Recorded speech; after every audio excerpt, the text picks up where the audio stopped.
Hello, friend. Anna Sabramowitz here. Did you miss me? Okay, so obviously you did because you're back for another video.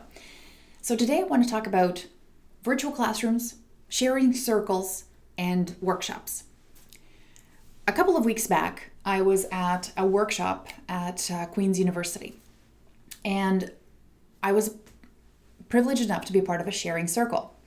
And the workshop facilitator for that sharing circle told us about the idea that the circle, when you put people in a circle and they're all facing each other, the power is now distributed evenly among those participants.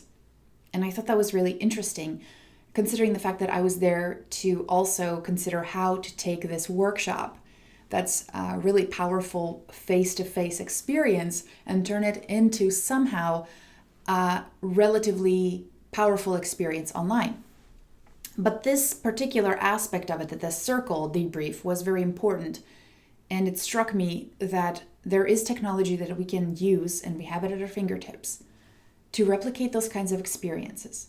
And the reason it was important, and this really resonated with me, is that in a typical classroom, even in a webinar situation, there is definitely a breakdown of power. The person who's at the front, who's speaking, is the person in charge.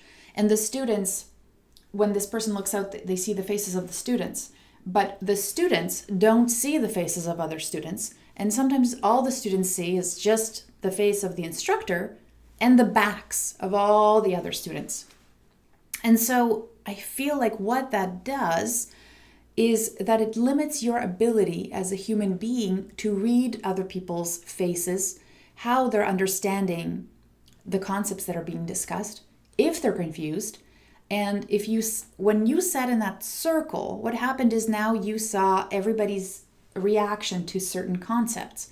And let me tell you, I feel like what it did for me is it allowed me to see, if I was talking about something, how it resonated with the group. And also, it was easier for me to see if I was confused, that if somebody else was, it was easier for me to ask a question.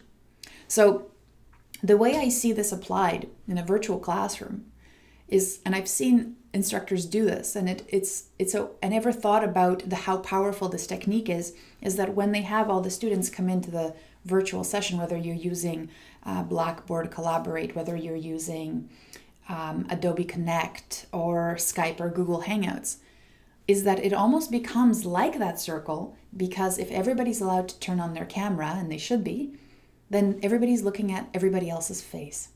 And that's a beautiful thing.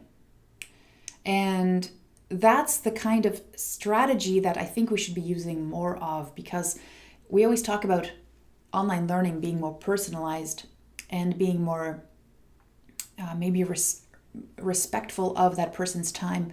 But now what we can do is really make these opportunities, create these opportunities for every single person to be able to experience every single other person, if they want to, in that virtual space, and actually dissipate the power from the person who's speaking to the group, so that there's a collective kind of understanding and feeling and resonance that is happening in those sessions. And I think that if there's one takeaway for me, it's to make sure that every single session I run from now on, that is a synchronous session, that I get to see the participants' faces and they get to see each other's faces, because it gives them more opportunities to connect with each other and understand how, if their confusion is reflected, or if their excitement is reflected, and that builds. So I think that's my one takeaway, and hopefully it's something that you can also try out. Have your participants, start slow, but have them turn on their webcam so that they can participate. I'd love to see how you'd use this, how you'd apply this, and if you have any questions or suggestions, I'd love to hear them. Put them in the comments. And I'll talk to you next time, friend. Take care.